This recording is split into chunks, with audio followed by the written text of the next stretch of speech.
पिछला वीडियो मैंने honour killing पे बनाया था। हफ्ते के अंदर अंदर ही 3 बेटियों को मार दिया गया था परिवार की इज्जत के नाम पे। तो उसके नीचे आकर के महानुभाव का पहले आप कमेंट देखिए। इन्होंने कहा, जब फेक केस में लड़की लड़कों को फंसा देती है उसका क्या। Fake rape case, fake dowry की स्पेलिंग आपको नहीं आती है, आपने गलत लिखी है, बट चलो आपने लिखा है। उसके नीचे एक अगले इंसान ने कहा है, अरे भाई ऐसे मत बोलो, लोग ऑफेंड हो जाएंगे।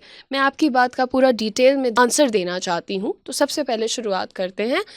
आप ये हेडलाइन देखिए, प्रेग्नेंट दिल्ली स्वॉट commando brutally murdered with dumbbell by husband. Intruder breaks into Bengaluru home, slits woman's throat as mentally challenged husband sleeps beside her. 17-year-old girl sexually assaulted, murdered in Tamil Nadu. Fasting Muslim woman beaten to death by mob after seeking justice from village head.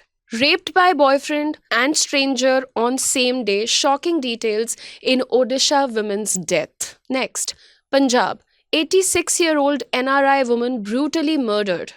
Next, interfaith couple brutally murdered in UP's Muradabad. Girl's brothers arrested. Next, office romance ends in murder. Lover beheads HR manager, carries her head in backpack, dumps body in gunny bag. Next, honor killing. 16-year-old girl killed, body burnt by family over elopement in UP's Kasganj. 2 detained. Next, Uttarakhand shocker, minor girl murdered in Vikasnagar, body mutilated. Next, 14-year-old girl raped, murdered by male friend in Kerala's Malappuram. तो भाई साहब, जब मैंने honour killing के against बोला, मैंने कहीं नहीं बोला कि सिर्फ महिलाएं विक्टिम होती हैं या सिर्फ पुरुष विक्टिम होते हैं। पहला पॉइंट ये था कि ऑनर किलिंग क्या होता है। इज्जत के नाम पे क्यों मार डाल रहे हो यार। लड़की को अपनी तुमने मरवाया, अपने बेटे को तुमने कातिल बनाया। यही बात बोली थी मैंने। आप आ गए इसमें अपना झंडा फहराने कि फेक केस, फेक वो। ये जितने मैंने आपको केसेस बताए हैं, इन सब में आदमी ने औरत का मर्डर किया है। इतना भी मैंने पढ़ लिया। और मैं फिर भी ये नहीं कहूँगी कि सारे पुरुष खराब होते हैं, क्योंकि मैं समझदार हूँ, आपके जैसी नहीं हूँ। कोई मर जाता है तो वहाँ बैठ के ये वकालत नहीं करनी होती है कि ये भी तो ऐसा करते हैं। किसी को मरना मारना कोई भी करे गलत है। मैंने कहा था कि ये एक्ट ऑफ ऑनर किलिंग गलत है।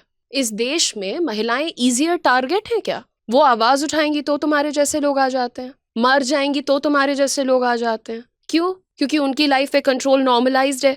उनकी शादी, उनकी चॉइस, उनकी फ्रीडम, उनके कपड़े सब फैमिली की इज्जत से जुड़े होते हैं, उसके नाम पे डिसाइड होता है। अभी तक मैंने नहीं कहा था कि ऑनर किलिंग लड़कियों के साथ ज्यादा होती है, पर अब कह रही हूँ। क्या कर लोगे तुम? कुछ कर सकते हो तो बचाओ ना 2-4 बेटियों को। और क्या बोल रहे हो, फेक डाउरी केसेस। इतना क्लासिक डाइवर्जन होता है। जहाँ किसी तुम गरीब बेसहारा की आवाज उठाने लगोगे, वहां तुम्हारे जैसे सस्ते लोग अपनी सस्ती सोच रख देते हैं आके। जब भी महिलाओं के अगेंस्ट वायलेंस की बात होती है, आ जाते हो तुरंत टॉपिक घुमाने के लिए। मेन के साथ भी होता है। अरे भैया, होता है। हमने कब कहा नहीं होता। लेकिन सिस्टमैटिकली, कंसिस्टेंटली और डिसप्रपोर्शनेटली किसके साथ होता है? औरत के साथ होता है। हर साल हजारों दहेज के नाम पे मर जाती हैं। रोज आते हैं, रोज पुलिस थाने में जाओ, पूछो cases of harassment, abuse, control, रोज की बात है। और आप किस चीज पर फोकस कर रहे हो? Fake cases. अगर इतना ही मिसयूज हो रहा होता तो ये रोज इतनी औरतें मर रही हैं, छेड़ी जा रही हैं, किडनैप हो जा रही हैं। बचा लो फिर तुम सबको। बहुत सिंपल सी बात है। यहाँ कोई जेंडर की लड़ाई हो ही नहीं रही थी बेटा। यहाँ बात हो रही थी 3 लड़कियों को मार डाला, किसी के भाई ने मार दिया, किसी के बाप ने मार दिया। ऐसा करके कौन खुश हो गया बताओ? क्यों किया? निकाल दो घर से बाहर, तुम पुलिस के पास चले जाओ, तुम कोर्ट चले जाओ। मर्डर कर दिया। भाई मैं क्राइम के अगेंस्ट बोल रही थी। मैं ये नहीं कह रही थी कि औरत ही खाली बची है इस दुनिया में। अगर आप हर बार कॉन्वर्जेशन को डीरेल करेंगे ना, क्योंकि आपको थोड़ा सा अनकंफर्टेबल सच सुनना नहीं पसंद है, तो भाई प्रॉब्लम मेरे वीडियो में नहीं है, प्रॉब्लम आपके माइंडसेट में है। क्राइम क्राइम होता है, उसमें क्या जेंडर, क्या रिलीजन, क्या कास्ट। गलत जो करेगा वो गलत है। और भाई किसी का ऑनर, अगर एक लड़की की आज़ादी से टूट जाता है तो वो ऑनर नहीं होता है, वो ईगो होता है। और वो भी बहुत ही कमज़ोर ईगो होता है।